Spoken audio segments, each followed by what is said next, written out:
Video is about modes of ventilator, and after this video you don't need to skip to other videos for the same. So these are all the modes that we are going to discuss. So this is the ventilator and it contains several modes like AC, SIMV, PSV, PCV, VCV and CPAP. We will discuss one by one each within 10 minutes. So the first one is AC mode, that is assist control ventilation. इसमें क्या proper assistance हम patient को दे रहे हैं उसको breathe करवाने के लिए, पूरी असिस्टेंस वेंटिलेटर प्रोवाइड कर रहा है. It is a full ventilator support. The ventilator is set with respiratory rate and tidal volume. Ventilator की दो तो सेटिंग्स होती है और हमने दोनों ही खुद से सेट किया है. दो पैरामीटर्स होते हैं वेंटिलेटर में, एक respiratory rate and tidal volume, and वो दोनों हमने खुद से सेट किए हैं क्योंकि पर्सन ना ही रेस्पिरेटरी रेट मेंटेन कर पा रहा है और ना ही वो desired amount of volume inhale कर रहा है, जिसको हम कहते हैं टाइडल वॉल्यूम, कि एक ब्रेथ में इतनी वॉल्यूम तो उसने एयर की इनहेल करनी ही करनी है. जब वो नहीं कर पा रहा तो हम वो भी वेंटिलेटर को ही सेट कर देते हैं ताकि वो इतनी वॉल्यूम पेशेंट को इनहेल करवा पाए. तो ये दोनों चीज़ें हम वेंटिलेटर पे सेट कर देते हैं. That is assist control ventilation. यहाँ पर प्रॉपर असिस्टेंस चाहिए रेस्पिरेटरी रेट पे भी कि इतने मिनट में इतनी ब्रेथ लेनी है एंड हर एक ब्रेथ पे कितनी वॉल्यूम इनहेल करनी है वो भी. That is why it is known as assist control ventilation, proper assistant. दो केसेस है. फर्स्ट केस में क्या, पेशेंट डज नॉट ब्रीथ, तो हमने वेंटिलेटर को कह दिया कि preset breath per minute इतनी देनी है, वो ऑटोमेटिकली डिलीवर करेगा एंड इतनी वॉल्यूम ईच ब्रेथ में जानी चाहिए वो भी. केस 2, पेशेंट ब्रीथ करने का, ब्रेथ लेने का ट्राई कर रहा है पर वेंटिलेटर क्या करेगा, उसके उन एफर्ट्स को सपोर्ट फिर भी करेगा, फुल सपोर्ट करेगा. ऐसे नहीं है कि जहाँ पर वो एफर्ट्स ले रहा है तो ventilators will stop working. No, assist control में उन एफर्ट्स को भी असिस्ट किया जाएगा. So now see, these are the settings. ये हमने वेंटिलेटर की सेटिंग कर दी. रेस्पिरेटरी रेट हमने इतना सेट कर दिया वेंटिलेटर पे 12 breaths per minute and tidal volume 500 ml. Scenario क्या है, पेशेंट खुद से कोई ब्रेथ नहीं ले पा रहा, पेशेंट पूरा अनकॉन्शियस है, तो हमने वेंटिलेटर को सेट किया हुआ है. वेंटिलेटर ने क्या किया, पर मिनट 12 ब्रेथ्स दे दी एंड ईच ब्रेथ में 500 ml वॉल्यूम डिलीवर कर दी. तो ये तो थी एक सिनेरियो. दूसरा सिनेरियो क्या है कि पेशेंट खुद से एफर्ट्स ले रहा है और उसने 8 एक्स्ट्रा ब्रेथ खुद से भी ली, मतलब अब टोटल ब्रेथ कितनी हुई, 20 ब्रेथ्स पर मिनट.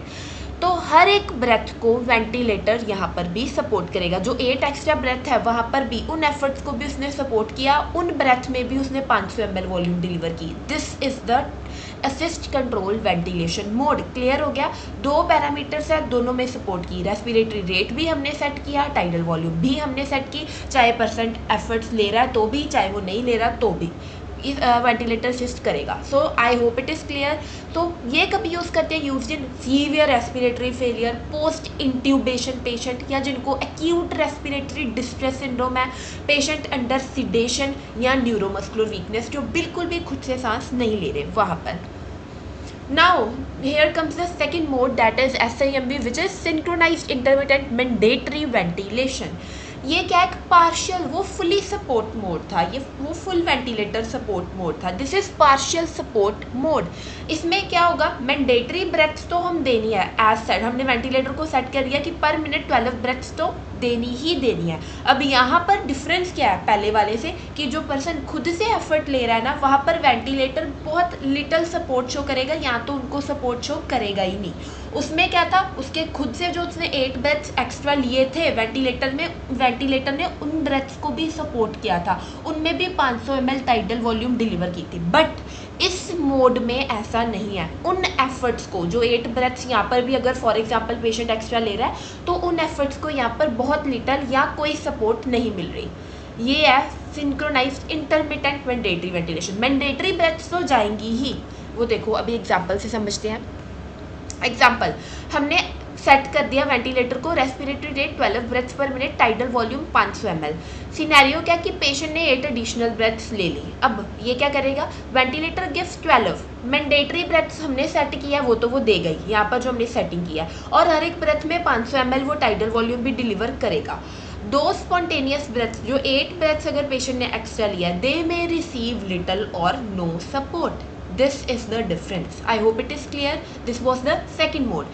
या ये हम कहाँ पर और कब यूज़ करते हैं, वीनिंग फ्रॉम मैकेनिकल वेंटिलेशन, की अब हम पर्सन को मैकेनिकल वेंटिलेशन से थोड़े हटा रहे हैं, अब हम दोबारा से उसको खुद से इंडिपेंडेंट बना रहे हैं कि वो खुद अब रेस्पिरेशन परफॉर्म कर सके। वीनिंग जब हम स्टार्ट कर रहे हैं तब, तो क्योंकि ये कभी कभी उसको मतलब जब वो खुद से एफर्ट ले रहा है तो तभी उसको असिस्ट नहीं करवा रहा, राइट। तो हम धीरे धीरे पेशेंट को वेंटिलेटर से जब उतारते हैं, या patient who can initiate the breath और transition from full support to independent breathing, तो ये तब हम ये वाला SIMV तब हम यूज़ करते हैं। आई होप मोड उसमें से इस मोड का उस मोड से क्या डिफरेंस है एंड ये कब यूज़ करते हैं, इट इज़ क्लियर।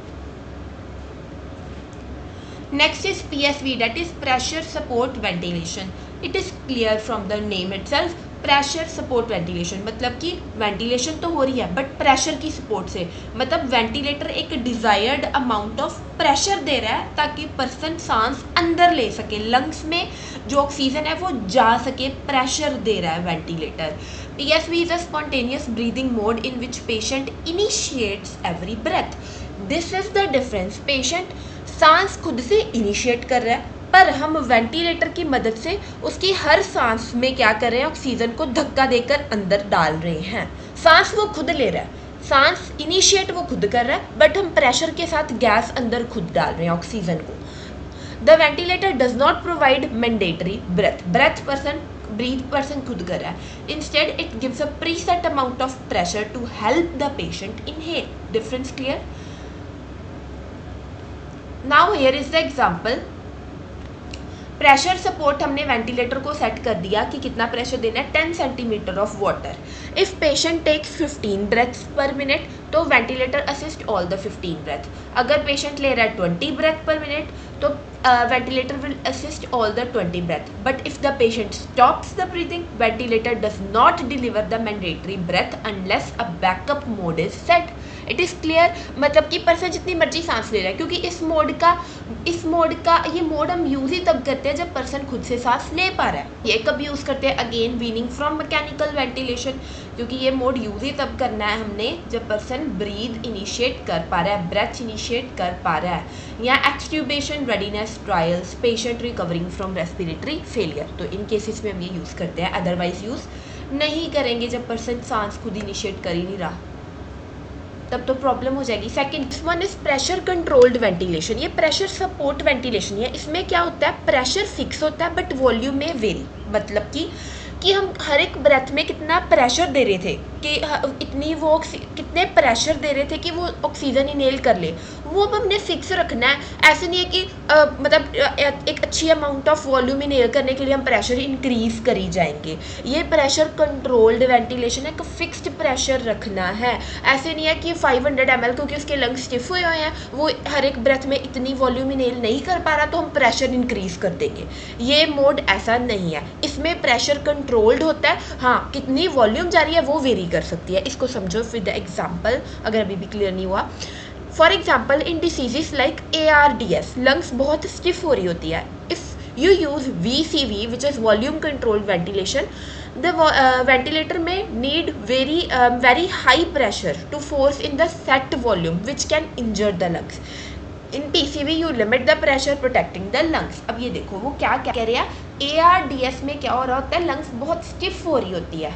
तो अगर हम यहाँ पर VCV जो हम आगे पढ़ेंगे, एक बार समझ लो, वॉल्यूम कंट्रोल्ड वेंटिलेशन यूज़ करेंगे जिसमें वॉल्यूम फिक्स होती है बट प्रेशर वेरी होता है, तो वो क्या, वेंटिलेटर बहुत ज़्यादा प्रेशर यूज़ कर देगा उस वॉल्यूम को इनहेल करवाने के लिए। अपनी जो हमने सेटिंग कर दी है ना, उसको अचीव करने के लिए कितनी वॉल्यूम हमने सेट कर दी कि 500 ml जानी ही जानी है। अगर हमने VCV यूज़ किया तो वो क्या करेगा, बहुत हाई प्रेशर यूज़ करेगा फिर उस वॉल्यूम को इनहेल करवाने के लिए, जो कि क्या कर सकता है, लंग्स को फर्दर डैमेज कर सकता है। जो एल्वियोलाई है, जो मेम्ब्रेन्स है, वो उनको और डैमेज कर देगा। ठीक है, लंग्स और स्टिफ हो जाएंगी। तो इन केसेस में हम उसको यूज़ नहीं कर सकते। वहाँ पर हमें चाहिए होता है ऐसे केसेस में कि प्रेशर फिक्स हो, ताकि ज़्यादा प्रेशर के कारण लंग्स और डैमेज ना हो। तो नेक्स्ट वन इज जो हम अभी बात कर रहे थे, volume controlled ventilation. It is one of the first mode use after intubation. क्यों? क्योंकि मोस्टली हमारा जो रिक्वायरमेंट क्या होती है कि पर्सन की सैचुरेशन फॉर एग्जांपल डाउन जा रही है, तब हमें चाहिए होता है कि इतनी ऑक्सीजन पर ब्रेथ, मतलब टाइडल वॉल्यूम इतनी अचीव होनी ही चाहिए, है ना। तब हमारा मेन पर्पस यही होता है। तो इसलिए जब कोई इंट्यूबेट होता है तो मेन हम मोड यही सेट करते हैं, वॉल्यूम कंट्रोल्ड वेंटिलेशन, ताकि पर्सन जो है वो डीसेचुरेट ना कर जाए, उसकी सेचुरेशन बिल्कुल लो ना हो जाए। 85 से अबव रखने के लिए हम VCV ही यूज़ करते हैं कि पर ब्रेथ इतनी टाइडल वॉल्यूम भेजनी है ताकि सेचुरेशन मेंटेन रहे। This the ventilator is told exactly how much air that is tidal volume to deliver in each breath। ये मोड समझ आई गया होगा, उससे जस्ट ऑपोजिट है। यहाँ पर प्रेशर वेरी कर सकता है बट वॉल्यूम फिक्स रहेगी। Tidal volume 500 ml, ventilator will deliver 500 ml with every mandatory breath no matter how much pressure it takes. यहाँ पर अब प्रेशर वेरी कर सकता है कि मैंने उसको सेट कर दिया कि 500 ml हर ब्रेथ में जानी ही चाहिए, तो वो जितना मर्जी प्रेशर यूज़ कर लेगा पर वो 500 ml अब डिलीवर करके ही रहेगा। तो मतलब कि यहाँ पर वॉल्यूम सेम है 500 ml बट प्रेशर वो जितना मर्जी यूज़ कर सकता है, इसलिए हम ये मोड ARDS में यूज़ नहीं कर सकते, इससे लंग्स डैमेज हो जाएंगी। Now when used newly intubated patient, मैंने बोल दिया, post operative patient, hypercapnic respiratory failure, जहाँ पर हमें चाहिए कि ऑक्सीजन ज़्यादा से ज़्यादा अंदर जाए क्योंकि उसको हाइपर कैप्निया हुआ पड़ा है, न्यूरोमस्कुलर डिसऑर्डर, ड्रग ओवरडोज या रेस्पिरेटरी डिप्रेशन में, इन केसेस में हम ये यूज़ करते हैं। Now here is the last one, that is continuous positive airway pressure. The patient is breathing completely on their own. The ventilator does not give breath, it only maintains a constant positive pressure in the airways throughout the breathing cycle। ये तुम्हें देखा भी होगा। उसकी full form क्या कह रही है? Continuous positive airway pressure, मतलब हमने कुछ बाहर लगाया हुआ है, मतलब वेंटिलेटर का एक ऐसा मोड जो कॉन्टीन्यूसली एक बस प्रेशर दे ही जा रहा है ताकि जो पर्सन है वो ऑक्सीजन इनहेल करी जाए, जो ऑक्सीजन है वो उसके लंग्स में जाई जाए, एक पॉजिटिव प्रेशर मेंटेन रखना, ये है बस इस मोड का नाम। इसमें क्या पॉजिटिव प्रेशर मेंटेन रहेगा लंग्स में, बस दैट इज ऑल। यहाँ पर ये नहीं है हमने कुछ सेटिंग नहीं की कि पर मिनट इतनी ब्रेथ लेनी है, यहाँ पर ब्रेथ पर्सन खुद ले रहा है, ब्रीदिंग वो खुद इनिशिएट कर रहा है, ठीक है। ऐसा सीन कुछ नहीं है कि हमने रेस्पिरेटरी रेट सेटिंग किया, वो हमने पहले पढ़े थे। इस मोड में बस हम प्रेशर दे रहे हैं, पर्सन ब्रेथ खुद ले रहा है, क्लियर। अब ये कहाँ पर यूज़ करते हैं हम, देखो ये क्या करता है। सबसे पहले बहुत इंपॉर्टेंट है, नॉर्मली ड्यूरिंग एक्सलेशन सम एल्वेओलाई में collapse. CPAP keeps a small positive pressure in the lungs so that alveoli stay open, gas exchange improves and oxygenation improve। इसलिए थोड़ा थोड़ा प्रेशर जाएगा तो उससे क्या होगा, एल्वेओलाई शट डाउन नहीं होंगे, वो कोलैप्स नहीं करेंगे, वो खुले रहेंगे। अगर वो खुले रहेंगे तो एक गैस एक्सचेंज प्रॉपर से होगा। So this is what CPAP do. मेरे ख्याल से सारे मोड्स क्लियर हो गए होने चाहिए। I hope it is clear, and if you think this video was useful to you then do like, subscribe to my channel.